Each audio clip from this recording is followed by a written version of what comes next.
Hello friends, Soumitra Sanyal here with Organic Chemistry GOC Part 2।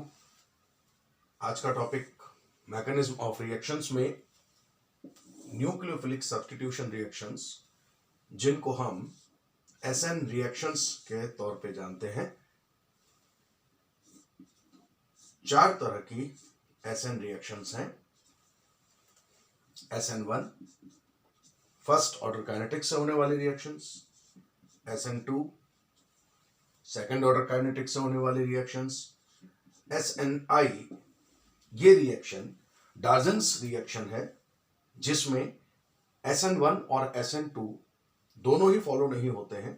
यहां पर intermediate formation होता है और इंटरनल रीअरेंजमेंट, इसका पूरा नाम होगा nucleophilic substitution through internal rearrangement, and one is SNAR aromatic nucleophilic substitution. ये सुनने में थोड़ा सा अजीब लगता है क्योंकि न्यूक्लियोफाइल बेंजीन रिंग पर या एरोमेटिक कंपाउंड पर अटैक करे, ये थोड़ा सा मुश्किल है, पर कुछ कंडीशंस में ये रिएक्शंस होती हैं जिनके बारे में हम बात करेंगे। सो व्हाट इज न्यूक्लियोफिलिक सब्स्टिट्यूशन? सबसे पहले हम न्यूक्लियोफिलिक सब्स्टिट्यूशन की बात करते हैं और फिर हम एक एक करके इनको देखेंगे। 2 हम इस वीडियो में डिस्कस करेंगे और remaining 2 we will discuss in next video. What is nucleophilic substitution? Alkyl halides और एल्कोहल्स, एल्कोहल्स में कम है क्योंकि OH- आयन एक गुड लिविंग ग्रुप नहीं है, एक बहुत ही बुरा लिविंग ग्रुप है, इसलिए एल्कोहल में ये रिएक्शंस कम होती हैं, या ये कहें कि बहुत ड्रास्टिक कंडीशंस में होती हैं। एल्काइल हैलाइड्स ये रिएक्शंस बहुत इजीली शो करते हैं, तो ये इनके एग्जांपल्स हैं, इनके प्रिंसिपल इलस्ट्रेशंस हैं। अगर हम इस एल्काइल हैलाइड में से हैलाइड को माइनस कर दें, यानी यहां से हैलाइड को हटा दिया जाए और इसकी जगह पर कोई और न्यूक्लियोफाइल ऐड कर दिया जाए, then it will turn into RNU। Alkyl halide किसी और कंपाउंड में कन्वर्ट हो गया। जैसे एक एग्जांपल हम छोटा सा लेते हैं। अगर मैं एल्काइल क्लोराइड को साइनाइड से रिएक्ट कराता हूं तो क्लोराइड को डिस्प्लेस करके साइनाइड एंटर हो जाएगा और यह बनेगा RCN। अब किस कंडीशन में क्या होगा? अगर साइनाइड आयंस अवेलेबल है तो साइनाइड बनेगा, और अगर साइनाइड आयन अवेलेबल नहीं है तो फिर आइसोसाइनाइड बनेगा। साइनाइड आयन जैसे KCN में साइनाइड आयन अवेलेबल होता है, मगर AgCN में साइनाइड आयन अवेलेबल नहीं होगा। यहां पर साइट ऑफ अटैक कार्बन है और यहां पर साइट ऑफ अटैक नाइट्रोजन, तो ये आइसोसाइनाइड फॉर्म करता है और ये साइनाइड फॉर्म करता है। एनीवे, इसके बारे में हम बाद में बात करेंगे। फिलहाल सिर्फ न्यूक्लियोफिलिक सब्स्टिट्यूशन को समझ लीजिए, यानी एक न्यूक्लियोफाइल को हटा के उसकी जगह किसी और न्यूक्लियोफाइल को इंट्रोड्यूस करना। This is known as nucleophilic substitution. Very simple. Now what are nucleophilic substitution mechanisms? ये रिएक्शंस कैसे कैसे होती हैं? Number 1, SN1 mechanism. What is SN1 mechanism? जब फर्स्ट ऑर्डर काइनेटिक्स से, सबसे इंपॉर्टेंट बात समझ लें, ये फर्स्ट ऑर्डर काइनेटिक्स को फॉलो करता है। फर्स्ट ऑर्डर काइनेटिक्स का मतलब हुआ स्लोएस्ट स्टेप में सिर्फ एक मॉलिक्यूल पार्टिसिपेट करता है। इस पूरी रिएक्शन में जो सबसे धीमा स्टेप है, जिसमें सबसे ज्यादा टाइम कंजम्पशन हो रहा है, उसमें सिर्फ एक मॉलिक्यूल पार्टिसिपेट करेगा। यानी मैं ये कह सकता हूं कि यहां पे कार्बोकैटायन का फॉर्मेशन होता है। This reaction goes on forming carbocation and X-, और ये होता इसलिए है क्योंकि X की इलेक्ट्रोनेगेटिविटी, यानी हैलोजन की इलेक्ट्रोनेगेटिविटी कार्बन से ज्यादा है, तो इलेक्ट्रॉन ट्रांसफर हो जाएगा हैलोजन को, और ये बॉन्ड टूटने से, अगर मैं इसको इरिवर्सिबल साइन के साथ शो करूं, तो कार्बोकैटायन और X- बना। मगर इसकी एक शर्त है कि इस कार्बोकैटायन को स्टेबल होना चाहिए। अगर ये स्टेबल नहीं है तो जैसा मैंने अभी बनाया था ये रिवर्सिबल प्रोसेस होगा और हैलाइड वापस R+ से जुड़ करके फिर से एल्काइल हैलाइड फॉर्म कर देगा, वो हम नहीं चाहते। तो इसको कार्बोकैटायन को स्टेबल होना चाहिए और ये तभी हो सकता है जब या तो ये 1 डिग्री एलाइल या 1 डिग्री बेंजाइल हो। इससे भी ज्यादा स्टेबल होगा अगर ये 3 डिग्री एल्काइल हो। इससे भी ज्यादा स्टेबल होगा अगर ये 2 डिग्री एलाइल या बेंजाइल हो। और सबसे अच्छा है अगर ये 3 डिग्री एलाइल या बेंजाइल है।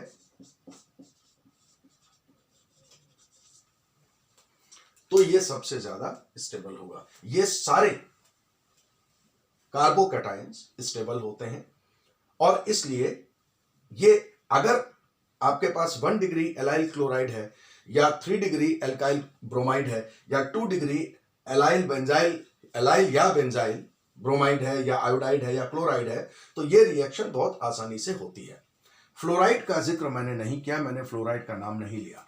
क्यों? वो हम थोड़ी देर बाद डिस्कस करेंगे। यहां पे ये कार्बोकैटायन फॉर्म होता है, ये एक स्लो स्टेप है, इसी को हम RDS कहते हैं, रेट डिटर्मिनिंग स्टेप, क्योंकि सबसे ज्यादा टाइम इसी काम में लगता है। इस कार्बोकैटायन का बनना थोड़ा सा मुश्किल काम है, पर अगर इनमें से कोई कार्बोकैटायन है तो फिर वो बन जाएगा। नाउ कार्बोकैटायन बनने के बाद जब कार्बन कार्बोकैटायन बन गया, अब इस पर न्यूक्लियोफाइल का अटैक होगा। न्यूक्लियोफाइल का अटैक, क्योंकि ये कार्बोकैटायन है, इस पर न्यूक्लियोफाइल कहीं से भी अटैक कर सकता है। ये बन जाएगा RNU, यानी हमारे पास प्रोडक्ट बन गया। ये फास्ट स्टेप है। स्लो स्टेप ये है, इसको हम कहते हैं रेट डिटर्मिनिंग स्टेप, और इसमें सिर्फ एक मॉलिक्यूल पार्टिसिपेट कर रहा है और वो है alkyl halide. So if we write the rate expression for this reaction R equal to K alkyl halide raised to 1, and therefore its order is first order. It is first order reaction, it is following first order kinetics, and therefore this mechanism is called first order mechanism, SN1 mechanism. Okay, इसकी 3D geometrical analysis बाकी है। हमको देखना है कि किस तरह से रिएक्शन होता है, What is inversion, what is retention, किस तरह से होता है, चलिए देखते हैं। मैं एक 3D डायग्राम आपके सामने बना रहा हूं। ये एक एल्काइल हैलाइड है।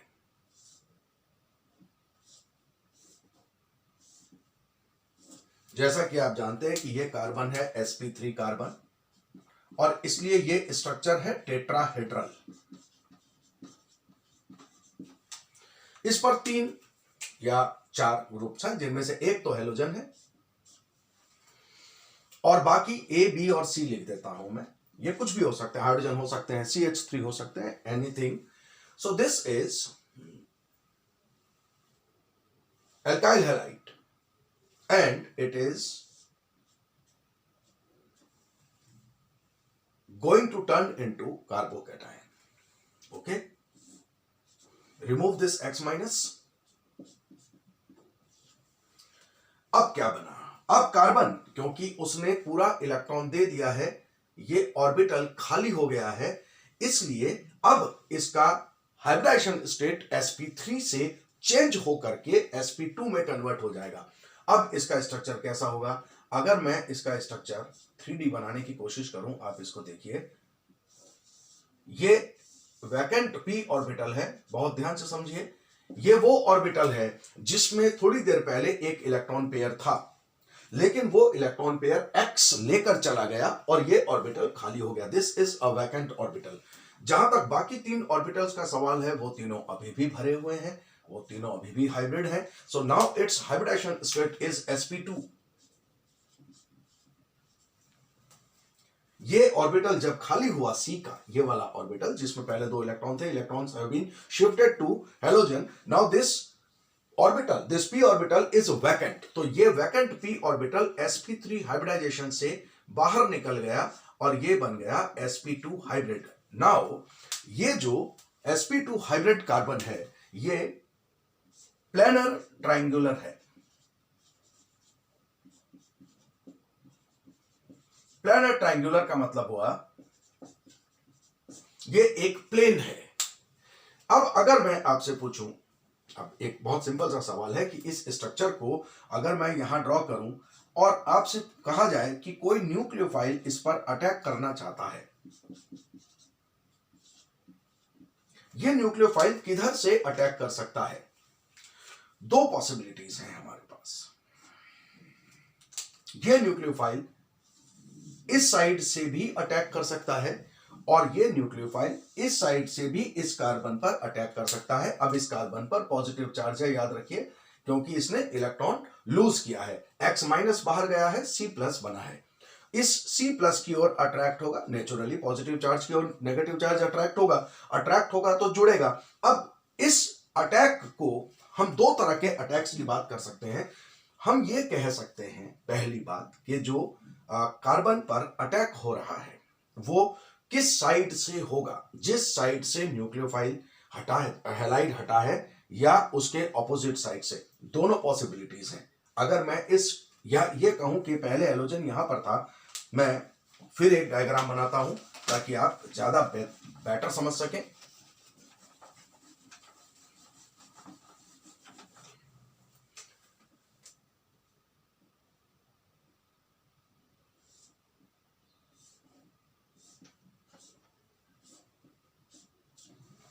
X is removed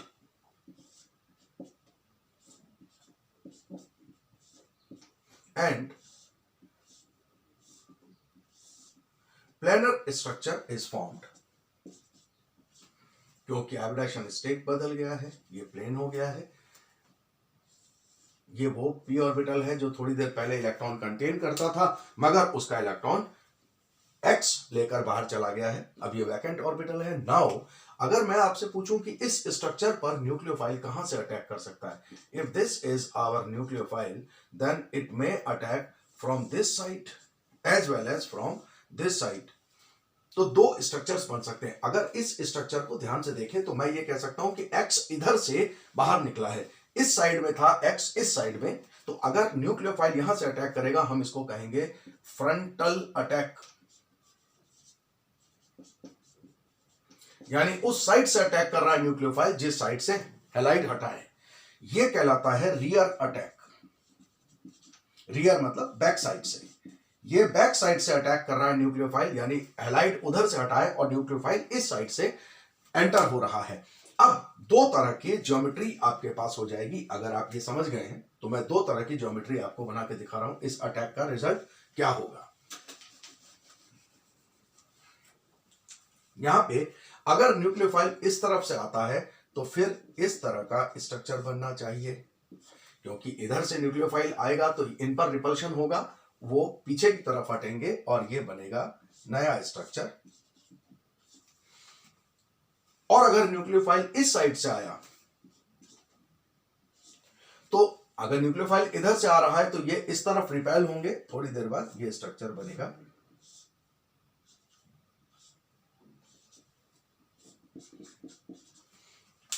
ये वो ज्योमेट्री है जो एल्काइल हैलाइड की थी और ये उस ज्योमेट्री का ठीक ऑपोजिट ज्योमेट्री है। इसको हम कहते हैं इन्वर्जन। इन्वर्जन मतलब 3D स्ट्रक्चर का पलट जाना। लगभग 50% मॉलिक्यूल्स में इन्वर्जन होता है और यह कहलाता है रिटेंशन। रिटेंशन मतलब जो स्ट्रक्चर एल्काइल हैलाइड का था, जो 3D डायग्राम, अगर एल्काइल हैलाइड डेक्स्ट्रो फॉर्म में था तो ये भी डेक्स्ट्रो है, अगर एल्काइल हैलाइड लेवो फॉर्म में था तो ये भी लेवो रोटेटरी फॉर्म में है। सो 50% जब आप SN1 मैकेनिज्म देखते हैं तो 50% इन्वर्जन होता है और 50% रिटेंशन होता है, यानी जो प्रोडक्ट बनता है उसमें से आधे उसी स्ट्रक्चर में होते हैं जिस स्ट्रक्चर में एल्काइल हैलाइड था और बाकी आधे उसके ऑपोजिट स्ट्रक्चर में होते हैं, यानी उनकी 3D geometry reactant alkyl halide से ठीक ऑपोजिट होती है। ये SN1 मैकेनिज्म है। Now come to SN2 mechanism. किन में होती है ये भी आप समझ रहे हैं। इसकी शर्त क्या है ये आप जानते हैं। शर्त है कार्बोकैटायन स्टेबल होना चाहिए। एक और शर्त जिसके बारे में हम पहले बात कर लें, एक बार आपको समझा दिया जाए। गुड लिविंग ग्रुप होना बहुत जरूरी है, क्योंकि एल्काइल हैलाइड से हैलाइड बाहर निकल रहा है, तो leaving group must be very good. अगर लिविंग ग्रुप अच्छा नहीं है तो वो बाहर नहीं निकलेगा। अगर आपसे पूछा जाए कि कौन कौन से लिविंग ग्रुप्स बहुत अच्छे हैं, मैं आपको बता सकता हूं कि गुड लिविंग ग्रुप्स में से कौन कौन से हैं। लिविंग ग्रुप्स में सबसे बेस्ट माना जाता है आयोडाइड को, और उसके बाद SH- को। फिर ये वेरी गुड लिविंग ग्रुप्स में आते हैं। इसके बाद गुड लिविंग ग्रुप्स, LG मतलब लेफ्टिनेंट गवर्नर नहीं, LG मतलब लिविंग ग्रुप। ब्रोमाइड एक गुड लिविंग ग्रुप है। इसके अलावा और कौन कौन है, इसके अलावा SR- एक अच्छा लिविंग ग्रुप है, ये भी बहुत इजीली मूव करता है। PH2- फॉस्फाइड, ये भी एक अच्छा लिविंग ग्रुप है। Average living groups,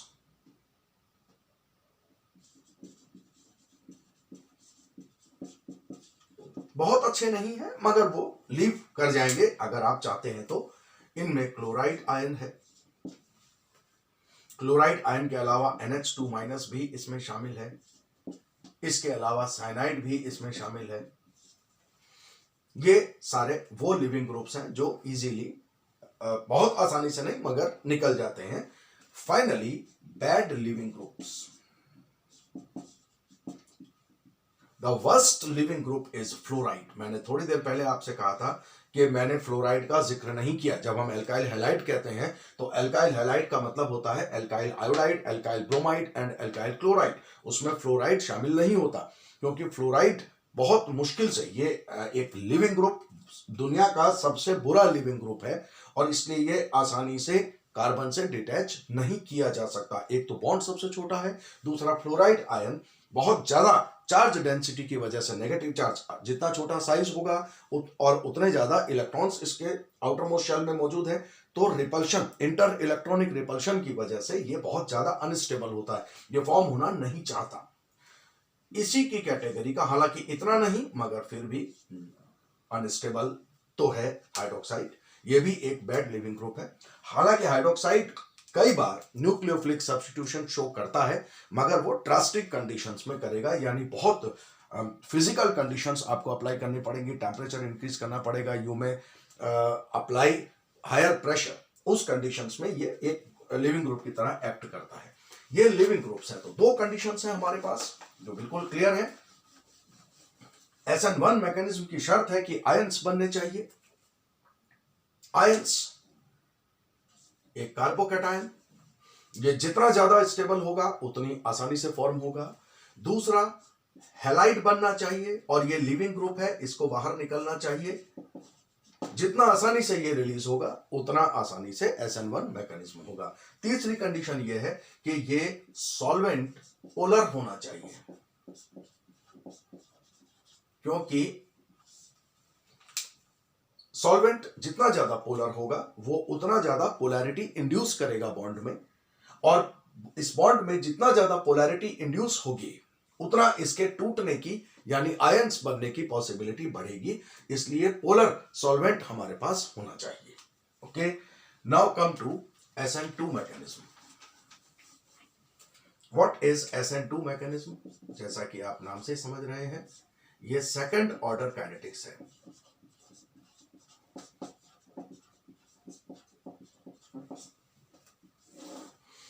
second order kinetics मतलब क्या? सेकंड ऑर्डर काइनेटिक्स मतलब जो स्लोएस्ट स्टेप है इस रिएक्शन का, उसमें दो मॉलिक्यूल्स एक साथ पार्टिसिपेट कर रहे हैं।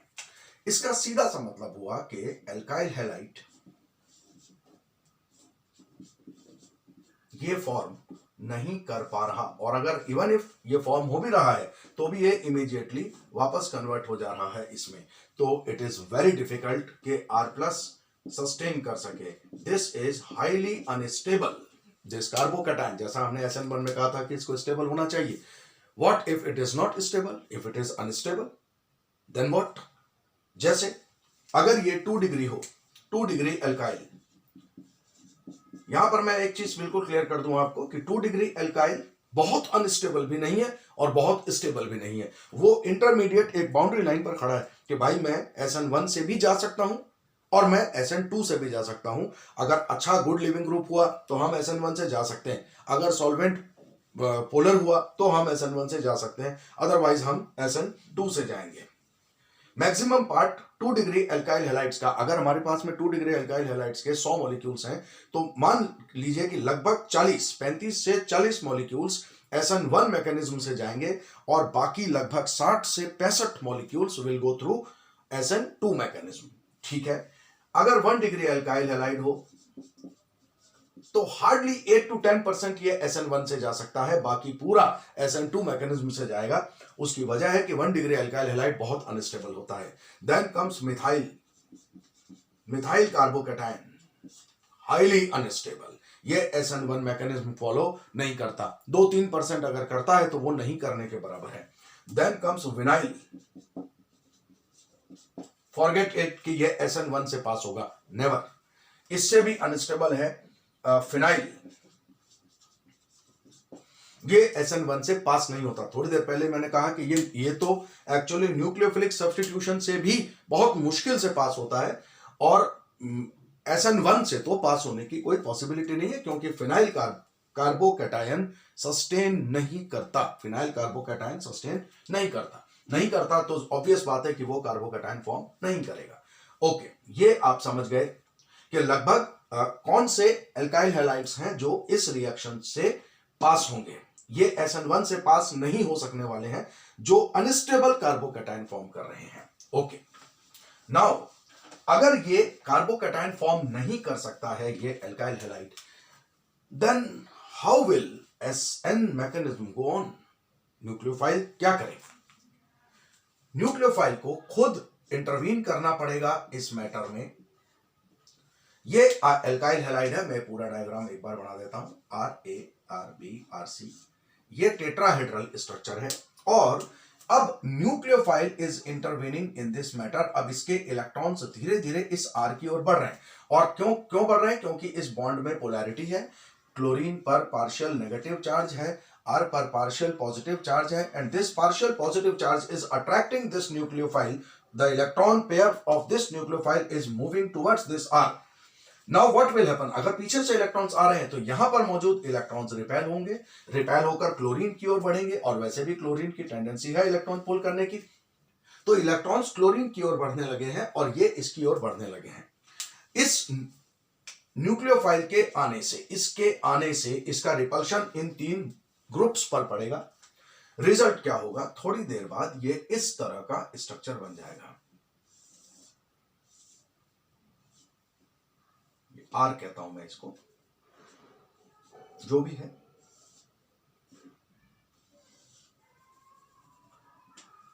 यहां पर A, यहां पर B और यहां पर C, ये बिल्कुल वैसा ही है जैसा हमने यहां पर देखा था। ये ट्राइगोनल प्लैनर स्ट्रक्चर बन गया।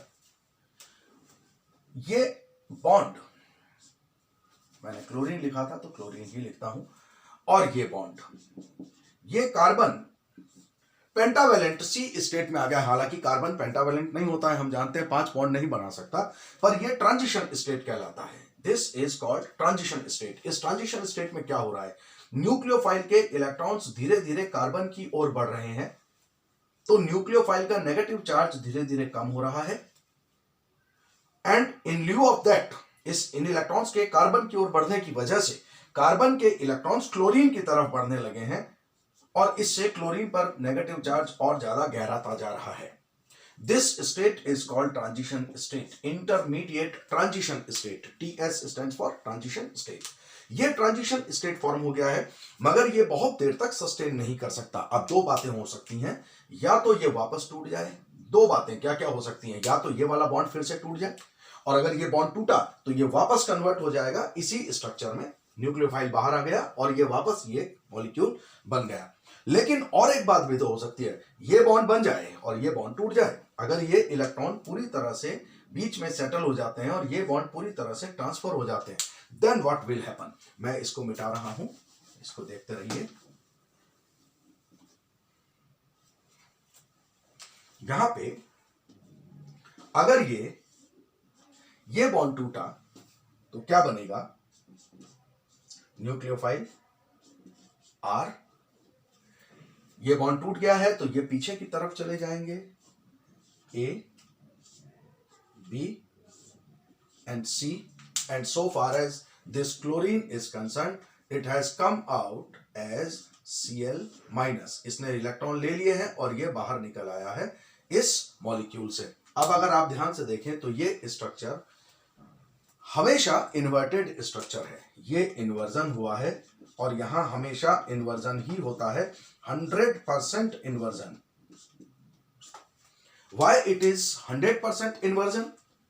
100% इन्वर्जन की वजह है कि जब तक क्लोराइड या हेलाइड, जो भी हेलाइड है, ब्रोमाइड हो सकता है, आयोडाइड हो सकता है, जब तक वो बाहर न निकले तब तक न्यूक्लियोफाइल के पास अटैक के लिए सिर्फ एक साइट है, and that is rear attack. सामने की तरफ फ्रंटल साइड में हेलाइड मौजूद है, इसलिए न्यूक्लियोफाइल जब भी अटैक करेगा वो रियर साइड से अटैक करेगा।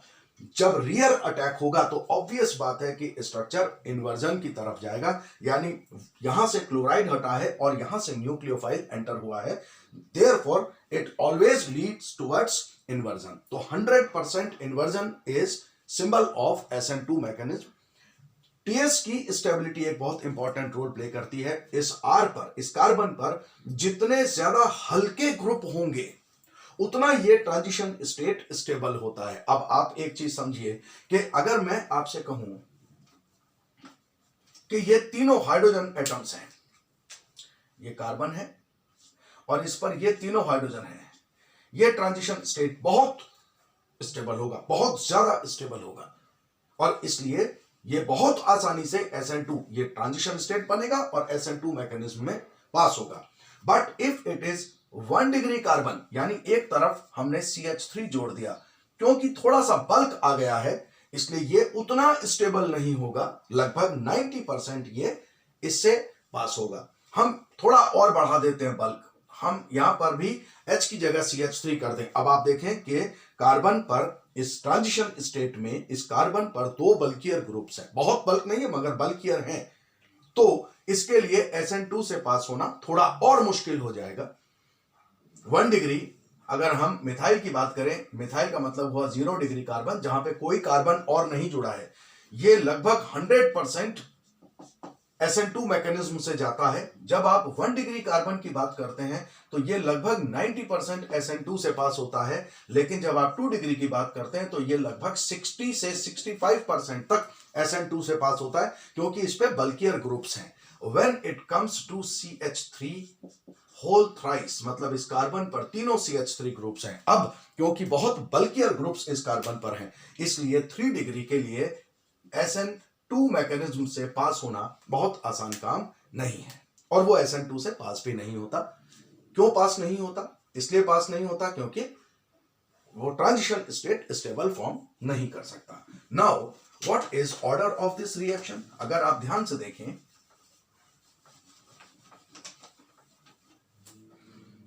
तो nucleophile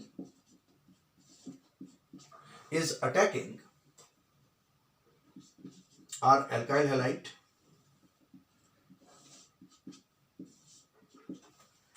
This is a slow step in which gradually nucleophile enters to carbon atom. Electrons इधर जा रहे हैं, ये ट्रांजिशन स्टेट जो मैंने अभी आपको डिटेल में समझा दिया। न्यूक्लियोफाइल का नेगेटिव चार्ज कम होता जा रहा है और X पर नेगेटिव चार्ज बढ़ता जा रहा है, और फाइनली ये तेजी से टूटकर प्रोडक्ट में कन्वर्ट हो जाएगा। ये फर्स्ट स्टेप है और ये स्लो स्टेप है। अगर आप ध्यान से देखें तो स्लो स्टेप में 2 मॉलिक्यूल्स पार्टिसिपेट कर रहे हैं, 2 रिएक्टेंट्स हैं, एक न्यूक्लियोफाइल और दूसरा alkyl halide. So what is rate expression? अगर मैं इसका R लिखूं तो क्या लिखूंगा? R equal to K into RX raise to 1 into nucleophile raise to 1। What is order of this reaction? order is 1 plus 1. One molecule of nucleophile, one molecule of alkyl halide. So order is 2. That's why this mechanism is known as second order mechanism. I hope you understood it. मुझे उम्मीद है कि आप SN1 और SN2 mechanism समझ गए होंगे. जब नेक्स्ट वीडियो में रिलीज करूंगा तो उसमें SNI और SNAR इन दोनों मैकेनिज्म पर हम बात करेंगे. अगर कोई डाउट हो आपको, आप कमेंट में लिखिए, मैं आपके डाउट सॉल्व करने की कोशिश करूंगा. Thank you for joining.